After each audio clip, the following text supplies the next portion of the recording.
네, 최강욱, 정의준, 김성애, 나를 위해 이재명 제3회 드디어 저희가 완전체로 모였습니다. 네, 안녕하십니까. 반갑습니다. 드디어군요, 드디어. 예, 그렇습니다. 제가 초반에 여러 가지 핑계를 대면서 좀 빠지다가 도저히 빠질 수가 없게 돼서 이제 나오기 시작을 했고요. 지금 몇 번 두 번째 나오셨나요? 이제? 제가 이제 2번 나왔죠. 예. 두 번 빠지시고 두 번 나오시고. 교수님 4번 하셨고요. 저는 저는 한 번밖에 모든 안 기록을 다 빠졌어요. 알고 계시네요. 올 출석 한 번 빠지셨고. 사실 제가 지난번에 나왔을 때도 꺼다놓은 보리자루처럼 옆에 앉아 있기만 하고 최강욱 대표가 다 하셨거든요. 그랬었나요? 이제 우리 대표라 그러면 안 때? 되는구나. 최강욱 최고위원님께서 다 하셨다. 뭘 하나 정리를 해야 될 것 같아. 아까 또 위원장이라고 하시는 분이 있어가지고 내가 무슨 위원장이지 하고 물어봤다니까. 그냥 애매하면 아무렇게나 부르는 거죠. 그러니까. 저도 뭐 지금 사실은 뭐 교수님 하는 분도 있고 사장님 하는 분도 있고. 맞아. 교수님도 이제 왔다 갔다 교수님 왔다 갔다 아니신데. 합니다. 근데 교수님 하면은 이렇게 돌아보고 또 사장님 하면 또 이렇게 돌아보고 요즘에 이게 바쁩니다. 저는 요즘 그냥 당원으로 지내고 있습니다. 저 이제 점심 시간에 딱 모여서 30분 동안 스낵처럼 즐기실 수 있는 방송을 준비하고 있고요. 이 방송을 통해서 이재명이라는 사람 그리고 이재명의 공약 이런 이야기들 좀 살펴보려고 합니다. 그래서 저희 이제 중간에 쓸데없는 토크 없이 팍팍 진행을 하니까 좀 타이트하게 진행함을 양해해 주시고요. 지금 바로 이재명 공약부터 좀 들어가 볼까요? 바로 시작하자마자 30분이 되게 짧아요. 얘기거리 하나 말씀드리고 가죠. 그럴까요? 교수님 저 국회의원 중에 축구를 제일 잘했다고 유명한 사람이 누군지 아세요? 국회의원 중에요? 바둑은 조은현 의원이라고. 뭐 당연히. 예. 축구. 정몽준, 정몽준? 김은국. 그 저도- 사람 의원이었던 적이 없나? 저도 의원이 아니었죠. 저도 그 얘기를 최근에 듣고 예. 유시민 선배님한테 듣고 내가 깜짝 놀랐는데 네. 최재성. 정봉주. 그래요? 정봉주가 정말 잘한대. 정봉주가 정말 잘하고 예. 한병도 의원이 의외로 잘 뛰고. 네. 그 정몽준 전 의원은 예. 그 학교 울산대학교 이제 거기 학교 교수들이랑 하면은요 교수님들이 이렇게 다 이렇게 드린대요. 그래서 골은 항상 언제나 매년 득점왕이시라고 합니다. 정몽준 의원이. 그렇군요. 정봉주 의원이 축구를 잘하신다고 또 몰랐네요. 축구를 잘 하신다고 얘기하는 거는 내가 많이 들었는데 남들에 의해서 잘한다는 소리를 들은 건 처음이에요. 또. 최재성 의원이 여태까지는 몸싸움 되게 잘하시고 그래서 저도 잘한다는 얘기를 들었었는데 네. 두 분이 한번 붙는 모습을 보고 거기 또 저희 열린민주당의 전 최고위원이셨던 황희석 거기도 뭐 굉장히 열심히 하시지 않습니까? 축구를 매주 하시죠 거의. 좋아하십니다.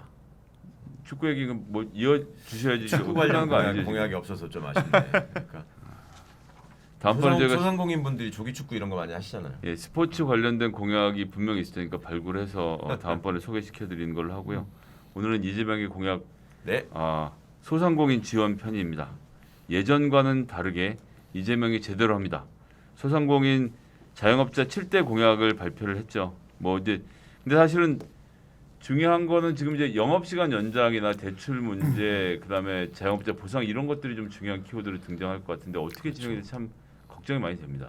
저는 그 영업 시간 연장 있잖아요. 네. 자영업 하시는 분들은 다 이거를 원하세요. 네네. 그러니까 사실은 지금도 그러니까 9시까지로 영업 시간을 제한을 두다가 4명의 9시간이었다가 지금 6명으로 늘렸잖아요. 네. 뭐 더 늘릴 수도 있을 것 같긴 한데 이게 9시간에 자꾸 이제 붙들어 두는 거는 사실은 이제 현실적인 문제가 있죠. 2차를 가급적 가지지 말라. 그렇죠. 자, 차라리 숫자는 늘려드리더라도 영업 시간을 더 연장을 하게 되면 이게 이제 2차 가시고 좀 더 흐트러지시고 하다 보니까 이 방역에 좀 문제가 생길 수 있어서 지금은 이제 그런 식으로 가고 있는데 사실은 그게 합리적인 방안이긴 합니다.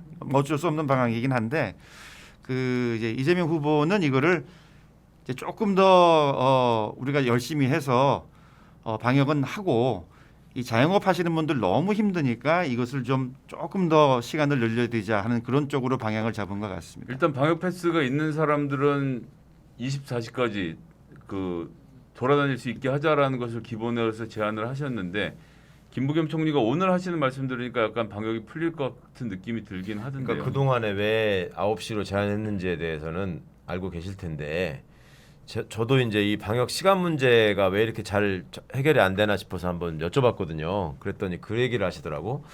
이 동석하는 인원수를 늘리는 거하고 시간을 연장하는 거하고 그간에 데이터가 축적이 돼 있을 거 아니에요. 그런데 사람 수를 늘리는 것 때문에 그 이렇게 감염률이 증가되는 거는 그렇지 이렇게 상관관계가 그렇게 높지 않답니다. 근데 시간을 연장하면 확 늘어났대요. 아, 그렇죠.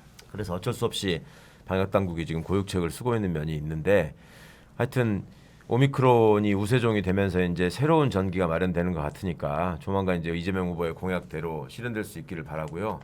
반면에 이제 아예 방역 패스를 없애야 된다라고 주장하는 무책임한 후보가 있으니까 상대적으로 누가 더 고민을 하고 누가 더 현실적인 대안을 얘기하고 있는지 좀 판단이 되실 겁니다. 아니 이게 뭐 드릴 말씀은 아니지만 사망자와 중증 환자 중에서 미접종자가 전체 5%도 안 되는데 이분들이 지금 사망자하고 중증 환자는 절반 넘게를 차지하고 있어요. 그러니까 네.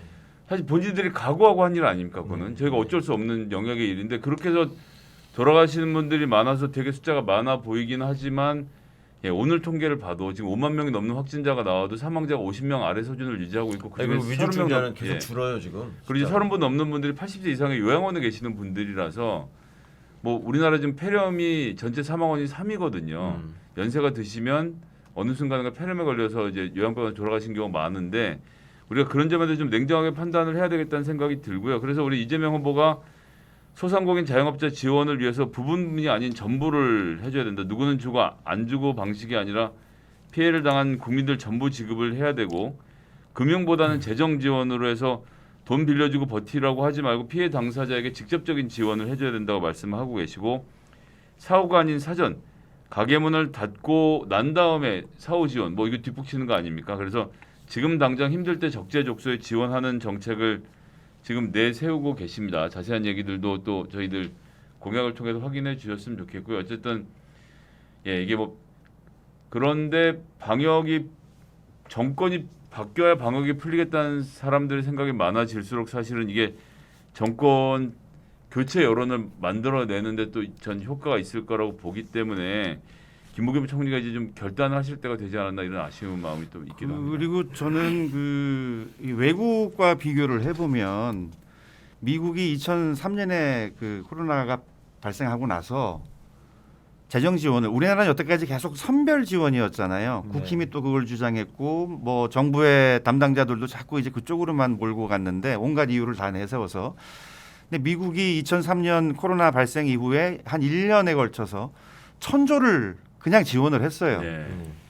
캐나다는 1인당 개인 사업자들 경우에는 1인당 4만 달러를 캐나다 달러를 줬고 독일 경우에는 지금 이제 경제부총리가 자꾸 그 재정 건전성 얘기를 하시는데 독일 같은 경우에는 650조 대응 예산 중에서 한 250조를 그냥 그 부채를 발행해가지고 또 지원을 했거든요. 근데 이제 우리는 그 재정 건전성이라는 게 사실은 자기들의 성과, 관료들의 성과로 만들기 위한 것인지 모르겠지만 자꾸 이렇게 너무 선별적으로 이렇게 하다 보니까 그거로 인해서 그 불공정한 사례들도 굉장히 많이 나고 또 사실은 힘들어하시는 국민은 너무 많은데 이런 식으로 가는 게 과연 맞는가? 그래서 저도 재정 손실을 전 국민에게 확대해서 지원하겠다는 그러한 방안은 지금은 사실은 좀 당연한 게 아닌가 저는 그렇게 생각을 합니다. 이게 독일이 250조라고 하면 사실 우리나라 경제금의 3배니까 우리나라로 따지면 한 80조인 거 아닙니까? 액수를 따지면 부채를 그렇게 발행했다는 건데 우리나라는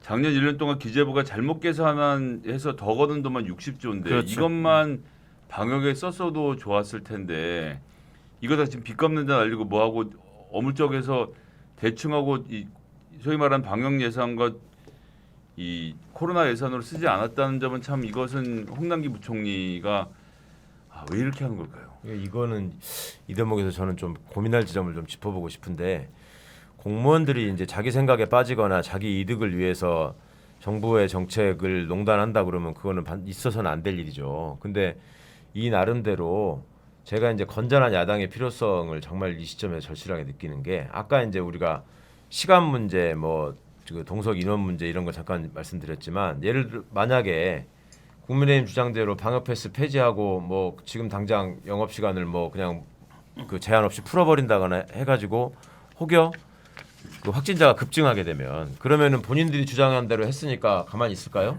그렇지 않을 거잖아요. 그렇죠. 그러니까 이제 그것이 통계적으로 입증되지 않는 한 정책을 집행하고 책임을 져야 되는 관계 당국이나 집권당의 입장에서는 신중할 수밖에 없는 면이 하나 있는 것 같고 또 하나는 이제 그런 고충을 얘기하더라고요. 도대체 관료들이 저항을 하는 것이냐, 정권 말기라고 지금 무시하는 거냐, 왜 이러는 거냐라고 했을 때 아니 이제 지금 예산 규모 내에서 최대한 내실 있는 지원이 될 수 있도록 그거를 조정하는 과정에 있는 것인데 중간에 이게 뭐 지금 14조를 냈는데 부족하고 뭐 35조, 50조 막 이런 얘기가 나왔잖아요. 35조라는 얘기가 어떻게 나왔냐면 국민의힘에서 35조는 최소한 해야 된다라고 얘기를 해서 그래 그러면 35조를 우리가 맞춰줄 테니까 바로 합의해서 지금 빨리 지원하는 게 중요하니까 그렇게 지금 응할 것이냐라고 하니까 또 지금 딴소리를 하고 있는 거예요. 그렇죠. 그러니까 예. 그런 면이 하나 있고 또 하나는 이제 재정 건전성이라는 면을 왜 이렇게 강조하냐라고 하니까 그런 것도 있다대요. 그러니까 우리나라가 작년에 왜 수출 실적이 좋았고 예. 경제 성장률도 높았고 그 신용 등급이 굉장히 높게 잘 유지되고 있다고 합니다. 오히려 올라갔다고 그러던데요. 네. 올라가서 있었는데 이게 이제 이 재정 건전성이 일종의 지표가 이제 떨어지게 되면은 신용 평가 회사에서는 신용 등급을 낮추게 된대요. 그럼 그게 되는 경제적인 파장이 또 만만치 않잖아요. 그러니까 이런 것들을 여야가 진짜 머리를 맞대고 정부하고 함께 실질적으로 이걸 데이터를 규명해 가면서 이거는 정말로 정밀한 토론이 돼야지만 국민을 위해서 가장 효율적인 대책이 나오는 것인데 그냥 일방적으로 숫자 아니 뭐 100조를 풀어서 준들 그걸 재벌 자식들한테만 주면 무슨 소용이 있겠습니까? 그러니까 이제 어디다가 어떻게 지원하느냐가 훨씬 중요한 것인데 논점을 너무나 호도하고 있고 본인들의 정치적인 이득을 위해서 국민들의 이 안위에 대해서는 지금 안중에도 없다. 이게 저는 너무 속상하더라고요. 그러니까 아니 대선 후보가 방역 패스를 폐지해야 된다고 말하는 게 말이 되냐? 그러니까 그 의학 전문가들이 그러시잖아요. 당신이 대통령 됐을 때 폐지하나 보자. 공개적으로 얘기를 하시던데 그 외에는 답변을 안 하고. 그 이제 되고 나서야 또 여러 가지 이유로 묶으면 되니까 그렇죠. 지금 당장의 불만을 조직하고 폭동 계속 선동만 하는 거죠. 네. 그러니까. 예. 네. 그래서 지금 윤석열 후보가 35조 추경을 하자고 해서 35조 마련을 했더니 하는 얘기는 지출 조정을 통해서 재원 마련을 해야 된다. 그러니까 빚을 한 푼도 내지 말고 만들 방안을 찾아오라고 하는데 그게 당장 안 되니까 글쎄요, 그럼 말이 추경 되나요, 못하지. 그게? 이렇게 지금 뭉개고 있는 상황이 반복되고 있어서 빨리 해야 된다는 이재명 후보의 질문에 요구에 대해서 국민의힘이 좀 대안을 갖고 반대를 했으면 좋겠다는 네. 생각이. 사실은 후보의 요구 때문에 추경 예산이 편성돼서 지금 얘기가 시작된 것이고 후보의 공약 중에서 저는 가장 좀 중점적으로 보셔야 될 게 뭐 여러 가지가 있습니다만은 정부가 소상공인의 임대료를 분담해드리겠다라는 부분. 네. 그다음에 소상공인들이 제대로 수익을 내실 수 있도록 맞춤형 골목 상권을 육성하겠다고 하는 것. 이런 것들은 실제로 지방 정부를 운영해가지고 성과를 낸 경험이 있는 후보가 아니면 생각할 수 없는 공약이었던 것 같고요. 또 이거를 실질적으로 구현해서 집행하기 위한 그 조직이 필요하다고 생각해서 2차관을 중소기업 벤처부에 만들겠다. 그러니까 소상공인과 자영업 문제를 전담하는 차관을 만들겠다고 했거든요. 지금 청와대 자영업 비서관이라는 직제가 있거든요. 네. 그러니까 그런 걸 생각해 보시면 이재명 후보의 고민이 얼마나 실질적인 정책에 다가가 있는지 좀 느끼실 수 있을 거라고 생각합니다. 예, 거기에 이제 소상공인 폐업 및 제도전 지원을 하면서 가맹 대리점 계약 해지 미약금도 완화하기로 공약을 세웠고요. 저게 그 프랜차이즈 그거잖아. 그렇죠. 예. 편의점이나 이런 거 하다가 왜 안 되시는 분들.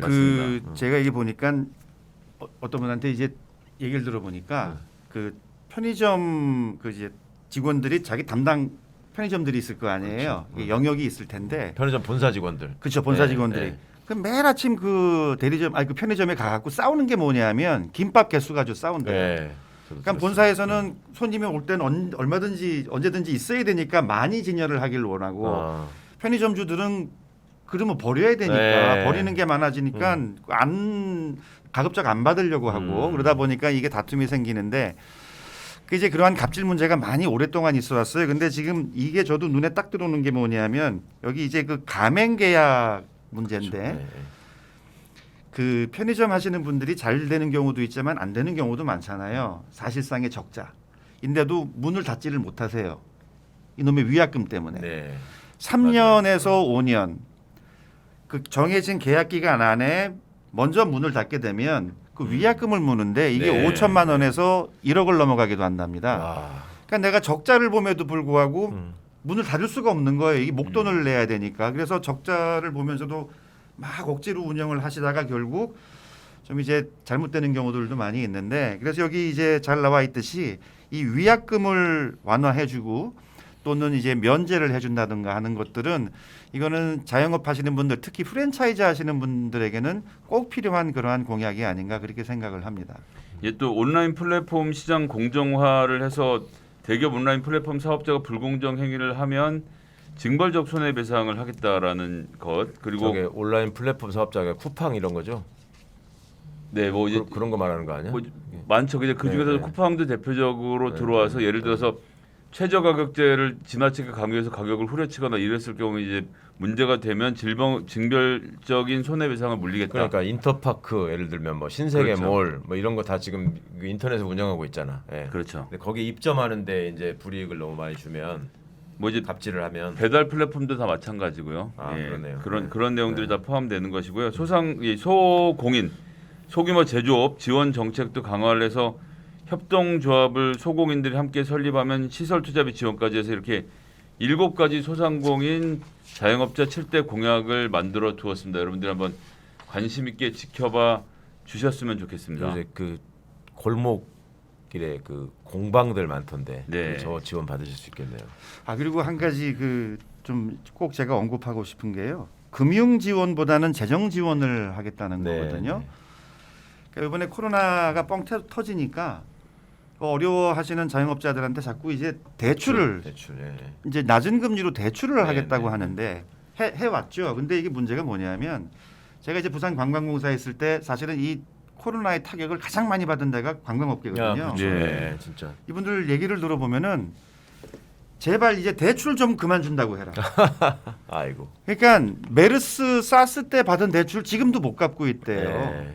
근데 대출을 줄 테니까는 그거를 버텨라 이건데 이게 이분들한테는 사실은 이게 골병 드는 거거든요. 그래서 이거는 피해를 본 분들이 있으면 그분들에게 직접 지급하는 그러한 재정 지원이 사실은 가장 필요한 게 아닐까 그렇게 생각을 합니다. 자, 이게 어떻게 이 정부가 사기를 치는 거냐면요. 10조를 돈을 풀었다라고 말하고 사실 10조를 대출을 해주는데 이자를 절반으로 깎아주는 거예요. 그럼 이제 10조에 대해서 이자가 2%면 2천억 원인데 거기에서 정부가 부담하는 것이 이제 1,000억 원인 거죠. 그래서 말은 10조라고 떠들어 놓고 실제적으로 기재부에다 쓰는 돈은 1,000억. 그래서 발표할 때는 10조 이 재정 지원 대책을 만들어놨다고 말을 하지만 내용을 까보면 1,000억 원은 가지고 그걸 생색을 내기 위해서 대출 제도를 기재부가 자기들의 재정 건전성을 훼손하지 않으면서 정치권을 만족시키면서 국민들을 속이는 정책으로 쓰는데 당하는 소상공인들은 어쨌든 죽을 수는 없으니까 돈은 빌려가는데 말씀하신 것처럼 뭐 앞이 보이지 않아서 갚을 수가 없는 상태가 되는 것. 이 점에 대해서 이재명 후보가 문제 제기를 하면서 직접적인 지원을 말씀하신다는 점도 같이 좀 이야기를 그러니까 드려야겠습니다. 사실은 24시까지 영업 제한 완화를 촉구하신 지점도 돈을 벌게 해주는 게 더 중요하다. 네. 뭐 그런 생각이시잖아요. 그렇죠. 그러니까 이제 저거는 3차 접종자를 대상으로 하는 거니까 조금 더 적극적이고 긍정적인 검토가 있었으면 좋겠습니다. 지금 당국에서도. 이게 지금 9시에서 10시로 늘어날 때 확실히 확진자가 폭증은 하는데 이미 오미크론이 지배를 하고 있어서 네.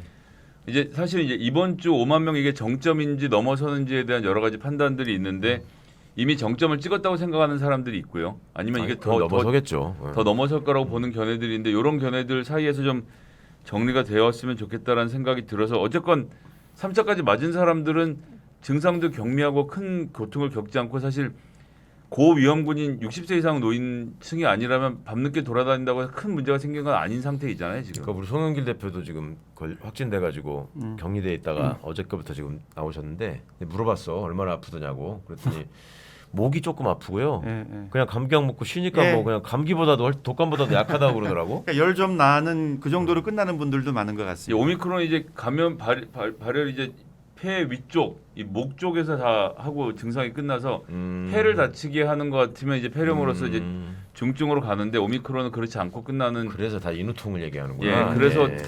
독감에 비해서 지금 확인된 바로는 한 2배 정도 치명률이라고 하는데 그래봐 0.1, 0.2 사이에서 왔다 갔다 하는 그것도 미접종자를 포함해서 그런 것이거든요. 그래서 접종을 3차까지 하신 분들은 그러니까 이게 아무 위험이 없는 질병이다 말씀을 드리는 것은 아니지만 우리가 그렇게까지 해서 할 일은 아니라는 점에서 뭐 방역 당국이 올바른 판단을 해주실 거라고 기대를 해보겠습니다. 예, 숫자 폭증에 너무 겁먹지 마시고 하여튼 위중증자가 줄고 있다는 거 네. 이 점에 좀 주목해 주시면 예, 좋겠습니다. 정부 방역 당국 앞으로 잘 해주실 걸 믿고 저희 따를 거고요.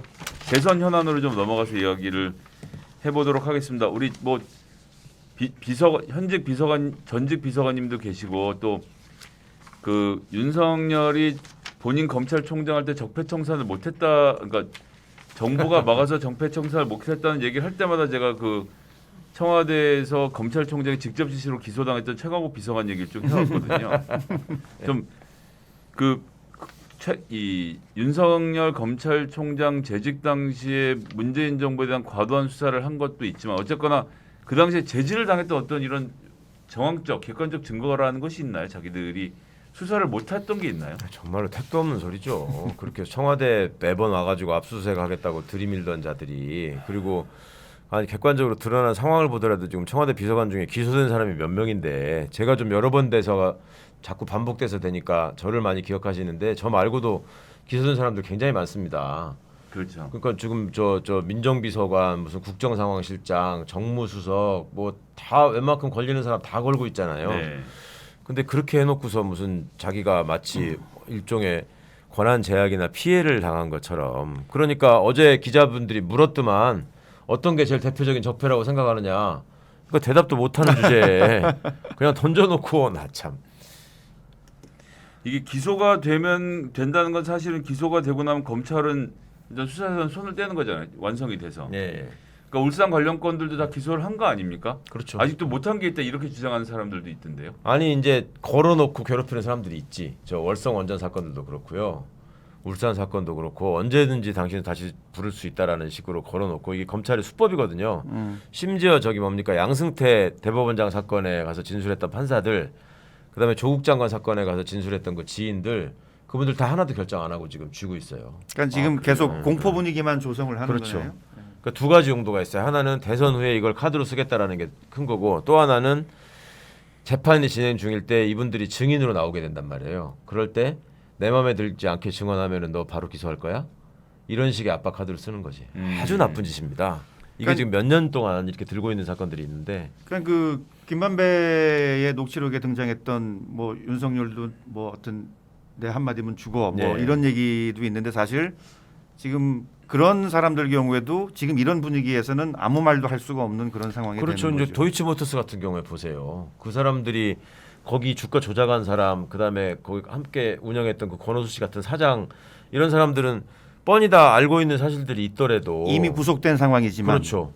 여기서 만약에 김건희 씨에 대해서 불리한 얘기를 하게 되면 내가 앞으로 어떻게 될까, 이런 걱정을 안 하겠습니까? 거기다 대고 어제 그제 노골적으로 이제 내가 저 대통령 되면은 민정수석실 폐지하고, 지 측근들은 어차피 유능하니까 좋은 자리에 갈 수밖에 없고 걔들 통해 가지고 보복하겠다, 이 얘기 한 거 아니에요? 민정수석실을 폐지한다는 건 그 어떤 함의가 있는 자, 걸까요? 이 사람이요, 그걸 가지고 이제 국민들을 또 현혹하고 있던데, 본인 주장은 뭐냐면 민정수석실을 폐지해서 지는 검찰에 간섭하거나 뭐 조정하는 걸 안 하겠다, 이렇게 말을 해요. 그런데 본인도 그렇고 한동훈이도 그렇고 그 윤석열 수하에 있는 많은 검사들이 과거 이명박근혜 정부의 청와대 민정수석실 출신들이 꽤 있습니다. 그 친구들이 이 울산 사건이나 이런 것들 때문에 민정수석실에 있었던 행정관들을 불러다가 조사를 하면서 뭐라고 회유를 했는지 아세요? 처음 가서 딱 앉으니까, 에이 그거 뻔한 거 아니에요? 우리도 많이 했는데 그냥 다 지시하고 이렇게 해서 받은 거 아니에요? 그렇게 했다고 지금 여기서 하면 빨리 끝내줄 테니까 빨리 가요, 뭐 이렇게 얘기를 했던 자들이에요. 그런데 민정수석실이라고 하는 게 과거에 그 사람들이 선호하는 정부가 있을 때는 검찰하고 한통속이 돼가지고 있는 사건 없애고 없는 사건 만들고, 이런 거를 주로 이제 대통령의 의중이나 뜻을 전달받아가지고 압박하는 데가 민정수석실이었거든요. 그 최동욱 총장 물러나게 하는 공작한 데도 민정수석실이었잖아요. 민간인 사찰 사건 터졌을 때 그거 틀어막는 데도 민정수석실이었고, 그런 짓을 하던 데가 민정수석실이었기 때문에 문재인 정부의 민정수석실은 그런 것 때문에 일체 수사에 관여하지 않겠다. 지금 한번 기억을 되새겨 보시면 조국 장관이 국민들 앞에 처음 서가지고, 그러니까 민정수석으로 지명돼 기자회견 하던 날 가장 인상적인 답변이 뭐였냐면은, 기자가 손을 들고 수사지휘는 어떻게 하실 겁니까?라고 물으니까 민정수석은 수사를 지휘하는 자리가 아닙니다, 이렇게 답변을 했단 말이에요. 네. 그래서 실제로 그거를 지키다가 본인이 저렇게 거의 멸문제화를 당한 거예요. 그 이전에는 다 수사 지휘를 사실상 했고. 그렇죠. 아니 공작 많이 수준에. 예전에 윤석열 한동훈이 선호하던 정부 시절에 민정수석이나 법무부 장관이 저렇게 당하고 있겠습니까? 진즉에 다 뿌리를 뽑아내서 검사들을 못하게 했지. 근데 지금 그런 것들을 뻔히 알고 있는 마당에 이 사람이 민정수석실을 없애겠다는 얘기는 무슨 말이냐면 내가 다 저기 그 수하에 있던 애들이 지금 어차피 검찰에 남아 있으니 다이렉트로 내가 연락하면 되지. 굳이 민정수석실 거치지 않겠다는 얘기예요, 이 사람은. 그러니까 민정수석실이 오히려 이제 회방거리만 된다. 그렇죠. 아예 치워버려야겠다. 예, 그렇기도 그러니까 하고 이제 민정수석실이라는 것의 또 다른 용도가 대통령의 친인척 그렇죠. 관련된 감시하는 사생활 거죠. 정리와 감시인데 내 부인과 장모를 감시하지 말라는 얘기도 하지 않습니까? 맞아요. 아주 중요한 부분인데 민정수석실의 민정비서관실은 주요 업무가 대통령의 특수관계인들을 관리하는 겁니다. 예. 그러니까 단순히 친인척뿐만 아니라 지인들 중에서도 사회적으로 말하자면 영향력을 혹시라도 행사해가지고 대통령과의 친분을 기화로 그런 문제를 예방하기 위해서 정말 많은 사람들이 노력을 하고 있거든요. 그걸 없애겠다는 얘기는 대놓고 해먹겠다는 거예요. 이거는. 그 뭐 좀 이미 드러난 거지만은 김건희 씨가 뭐 한모 검사랑 그렇게 연락을 주고 받았다는데 네. 앞으로 이제 그런 것도 청와대 들어가면은 마음껏 하겠다는 그런 게 되겠네요. 그렇죠. 그건 이제 뭐 본인이 다이렉트로 전화해가지고 예전에 이제 김영삼 대통령만 해도 그랬다는 거거든. 검찰총장한테 전화해가지고 네 지금 뭐 하고 있는 거야? 뭐 이렇게 한다는 거예요. 근데 그런 것들을 하지 말라고 지금 그간에 우리가 국민들이 촛불을 들어서 적폐청산의 의지를 확실히 밝힌 거였는데 이제는 이제 과거로 돌아가겠다. 과거보다 더 심하게 돌아가겠다라는 거를 공언하는 걸로밖에 안 들립니다. 자 그러면 문재인 대통령의 분노에 대해서 잠깐 좀 얘기를 해봤으면 예. 좋겠는데 어느 지점에서 가장 경로하셨다라고 좀 보셨습니까? 모셔본 분의 입장에서. 그거죠.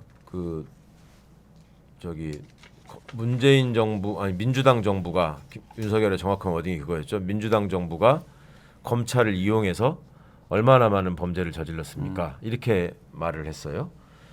그거는 대통령님 입장에서는 정말로 어이없고 황당하신 일이죠. 저는 사실은 그 워딩을 소통수석이 발표하는 장면에서 이 시간에 소통수석이 긴급하게 춘추관에 서서 저걸 발표하는 거면 대통령께서 발표하라고 지시를 할 때만 하거든요. 근데 그 워딩을 보고도 워딩이 강력해서 처음에 이걸 대통령님이 직접 쓰셨을까 생각을 해보다가 아 이건 직접 쓰신 거구나라고 느껴졌어요. 근데 그 워딩이 그냥 느끼는 그러니까 강력한 분노를 표현한다. 예. 그다음에 사과를 촉구한다 이렇게 말씀하셨잖아요. 제가 청와대에 있는 동안에 아무리 화가 나도 이분이 그 분노라는 단어나 그런 표현을 쓰신 적이 없었고 입에 올리지를 않는 분이죠. 네, 아예. 그리고 사과를 누구한테 요구한다라고 하는 것은 그 당신의 비서들이 큰 실수를 해도 너 잘못했으니까 사과해 이런 말을 안 하시는 분인데 얼마나 기가 막혔으면 저렇게까지 표현을 하셨을까. 실제로 어제 좀 이래저래 알아봤더니 진짜로 직접 쓰셔서 바로 건넸다고 하시더만요. 어제 뭐 한겨레신문 오늘 보도에 봐도 아침에 브리핑할 때 전에 적어온 메모를 꺼내셔서 읽으셨다라는 말씀을 하는 걸로 봐서는 직접 워딩이셨던 걸로 좀 보여집니다. 정진석 교수님 이렇게 되면 지금 이게 사실은 대선 구도에서 대통령이 등장한 거다 이래서 지금 보수 언론은 문재인 대 윤석열의 싸움으로 몰고 가려고 하는 것 같은데 이게 대선에 미칠 영향은 좀 어떻게 될까요? 그 변화가 뭐 영향을 미칠 수는 있는데 사실 뭐 어느 한쪽에 유리한 것 같지는 않아요. 사실은 이제 대통령 아니면 민주당 지지자들 이재명 또 지지하시는 분들 뭐 이렇게 이분들 이렇게 모일 거고 또 저쪽은 저쪽대로 모일 거고 그런데 그 중간에 계신 분들이 그러면 이거를 지금 이 모양새를 보고 어떤 생각을 또 어떤 판단을 하실까 사실은 이제 이게 제일 중요한 게 되겠죠. 네. 중간에 계시는 분들이 제일 걱정하는 게 정치에 의해서 사회가 시끄러워지고 내 이익이 침해당하는 거 아니에요? 그렇죠. 그런데 지금 저렇게 정치 보복을 공언하는 사람이 대통령이 되면 당연히 스윙 보터들이 보시기에는 불편한 상황이 되시겠죠. 사실은 역대 대통령 후보들이 모두 통합을 얘기를 했어요. 그렇죠. 네, 말은 진짜. 국가 통합, 사회 통합을 기치로 내걸고 대통령 선거에 나섰고 대통령에 당선이 되셨고 그런데 사실 막상 되면은 이게 쉽진 않잖아요. 네. 그렇죠? 그래서 사실은 이 통합을 이루기 위해선 수많은 또 엄청난 그 사회적 갈등을 조정하는 그러한 능력도 있어야 되고 때로는 내 것을 그냥 내놓는 정치적 결단도 필요하고 사실은 이러한 건데 후보 신분인데도 불구하고 이렇게 훗날 내가 되면은 정치 보복을 하겠다 사실상에 이렇게 선언을 해버리는 이러한 상황은 굉장히 우리가 좀 염려를 해야 될 상황이 아닌가 이렇게 진짜 기가 생각을 막히는 합니다. 거예요. 윤석열 씨가 지금까지 제시한 공약 중에 제일 기억에 남으시는 게 뭐예요? 저는 술을 끊겠습니다. 아, 예. 그거 안 끊었잖아요. 그러니까 그것도 안 지키잖아. 유일하게 기억에 남는 공약인데 거기다가 이제 정치 보복하겠습니다까지 이제 네. 공약으로 2대 공약이야. 술을 끊고 정치 보복하겠습니다. 하나는 지킬 것 같고 하나는 안 지킬 것 같네요. 예, 참.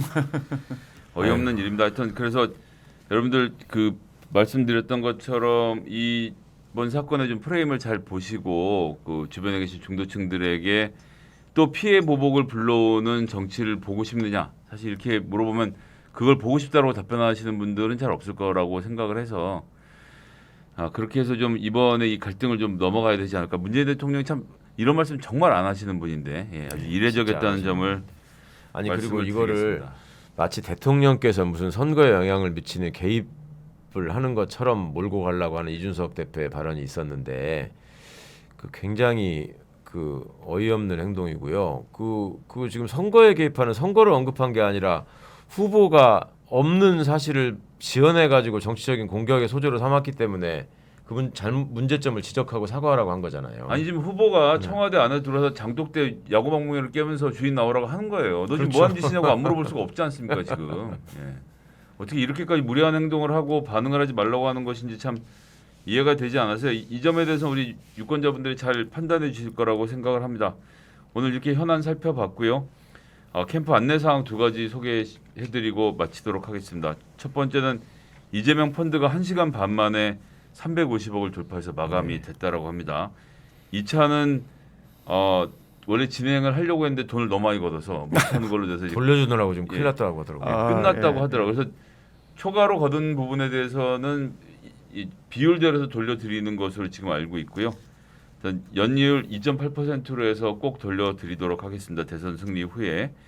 그리고 이재명 후보 나를 위한 유세단을 모집하고 있습니다. 2월 3일에서 3월 8일까지로 온라인 홍보활동 현장 유세 연설 등을 함께 해주실 분들이신데요. 포스터 지금 나오고 있는데 재명리@naver.com 하고 이제 링크를 제가 아래 설명에 달아두겠습니다. 제출 자료를 확인해서 이재명과 함께 해주실 나를 위한 유세단들 많이 함께 해주셨으면 좋겠습니다.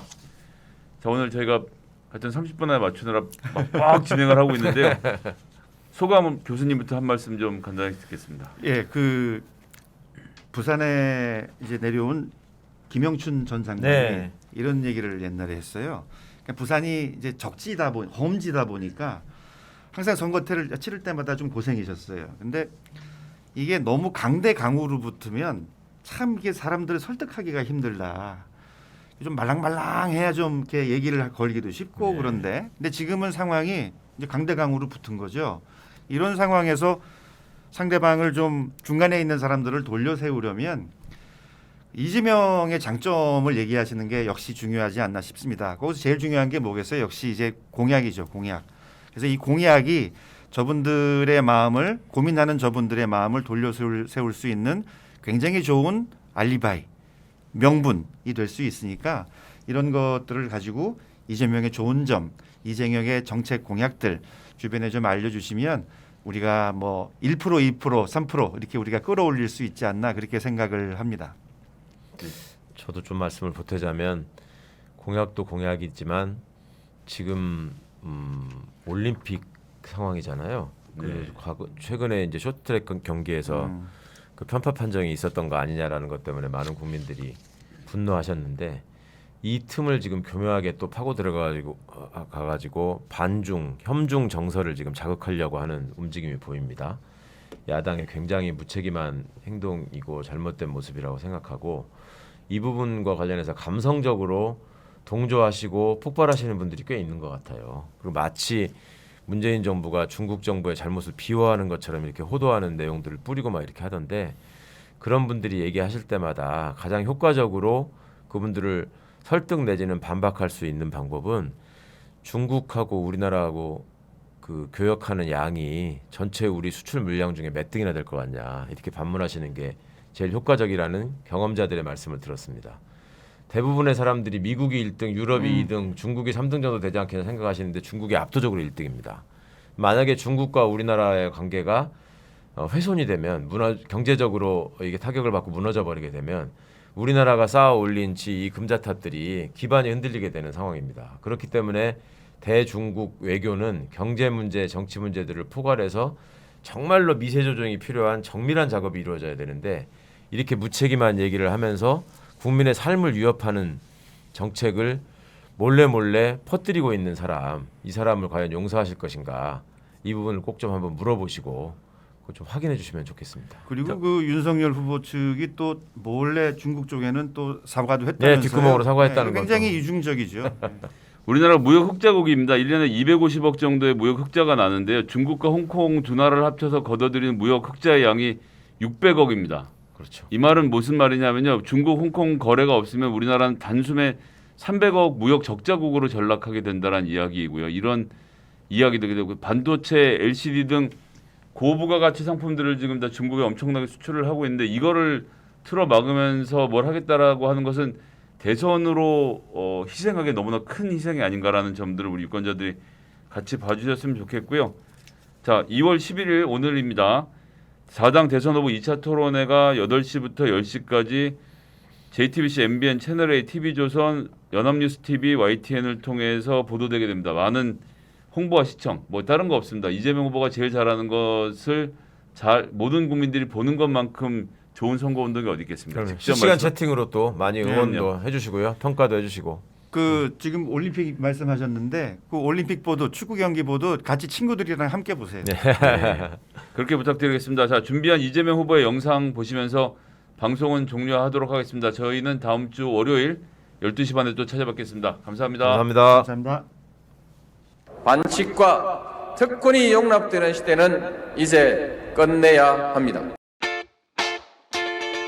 존경하는 부산 시민 여러분, 원칙과 신뢰, 울산 시민 여러분, 공정과 투명, 경남 도민 여러분께 확실하게 느끼게 해드리겠습니다.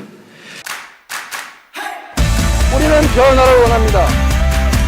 세상이 바뀌기를 원합니다.